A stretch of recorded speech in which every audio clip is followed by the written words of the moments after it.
తారీఖున జరగబోయే సమ్మెకు పిలుపునివ్వడం జరిగింది.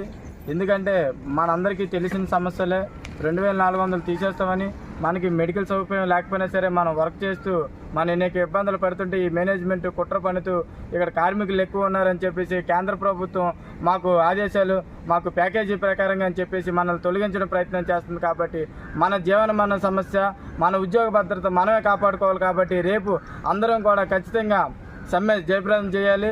రేపటి నుండి మన సమస్య ఎప్పటి వరకు తీరితే అప్పటి వరకు కూడా మనం సమ్మె చేయాలని చెప్పి తెలియజేస్తూ, మరి A shift, B shift, general shift, C shift అందరూ కలిపి కూడా జనరల్ షిఫ్ట్కి వచ్చి అందరూ హెచ్ఓడి ఆఫీస్ దగ్గర నించొని నిరసన తెలియజేయాలని చెప్పేసి తెలియజేస్తూ, అదేవిధంగా సాయంత్రం 3 గంటలకి హెచ్ఓడి ఆఫీస్ దగ్గర నుండి ఎల్ఎంఎం పార్క్ దగ్గరికి వచ్చి అక్కడ మీటింగ్ చెప్పి అక్కడి నుండి తదుపరి 21వ తారీఖున ఏ కార్యక్రమం చేయాలని మీ అందరికి కూడా తెలియజేయడం జరుగుతుంది.